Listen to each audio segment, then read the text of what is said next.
I'm Nick Byer, welcome to Pocket News for Wednesday the 28th of September. Today on the show, PC's destiny is sealed and kicked into oblivion. Those are two separate things. It's not PC's destiny sealed and then kicked into oblivion.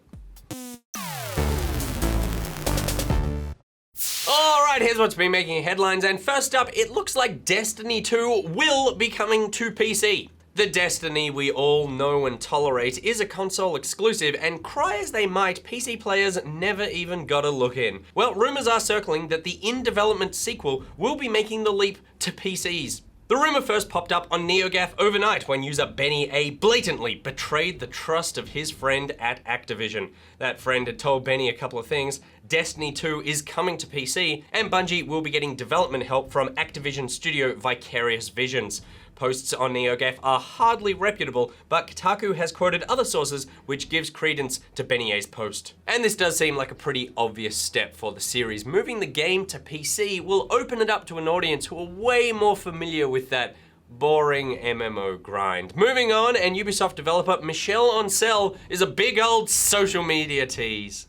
The developer, who famously created the Rayman series, has teased a sequel to another of his adored creations, Beyond Good and Evil. Ancel shared a piece of art on Instagram which depicts what many believe to be the father of Jade, the protagonist of the first game, and a baby Paige, Jade's mentor and protector. I didn't actually play the first game, but I definitely need a piglet in my life somehow. Ancel captioned the image with, quote, "somewhere in System 4, thanks #Ubisoft for making this possible." And if that is not an indication that there is a sequel in development at Ubisoft, soon to be owned by Vivendi, then Ancel is going to have a riot on his hands. And speaking of narratives that may or may not exist, here is Battlefield 1's story trailer.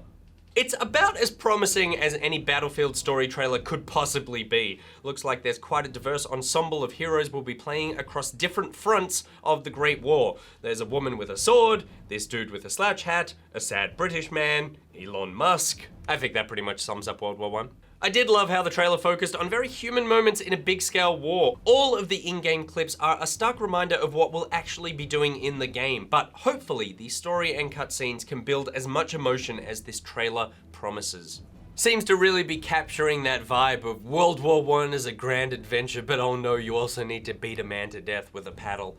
I was very, very impressed, because this is the Battlefield I'll be playing, not really the multiplayer. The only part that undercuts all the tension and drama of that trailer is when at the end it just screams out, "Buy on Xbox!" which must have just been so painful for the editor to just attach there at the end. It would have killed John. That's why he doesn't put it on any of our episodes. Moving on! Australian retail have finally had their chance to leak something. The JB Hi-Fi website has let slip the release date for Telltale's The Walking Dead Season 3. The first episode, A New Frontier, is going to launch on the 15th of November if the listing is to be believed. Good on you, JB, it's our time to shine. And finally, Rockstar is still riding the wave of their online success. The next expansion for GTA 5's online mode is coming on the 4th of October. The Bikers DLC will be a free update for the PC, PS4, and Xbox One versions of the game. It includes bike melee combat, as well as a bunch of new weapons, modes, and vehicles. Honestly, at this rate, I'll be surprised if Rockstar ever release another game. All right, now it's time for Thing of the Day. Thing of the Day. Mixed martial arts celebrates brutality and honed violence, but this glitch in UFC 2 shows just how disturbing it can be when bodies collide. Some things are best left outside the octagon. Assassins continuing to punish that wounded eye, and you can see that the swelling continues to get worse and worse.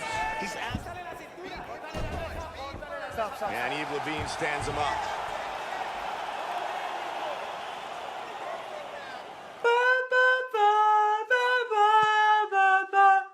Thing of the Day. If you didn't see it last night, make sure you check out Good Game, which was on 8:30 p.m. ABC2 on Tuesday. You can watch that on iView or YouTube. It was a good one. And this afternoon on our Pocket YouTube channel, I interview Brian Horton from Infinity Ward about the latest Call of Duty Infinite Warfare.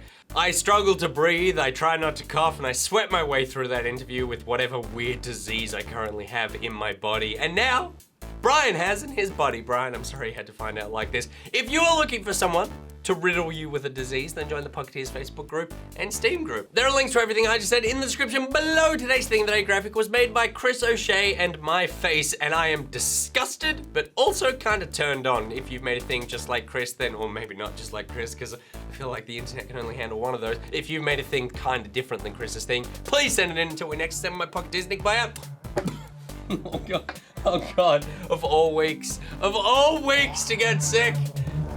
Scheizerhausen! Come on, finish it off. Other team. Okay, that went badly as well.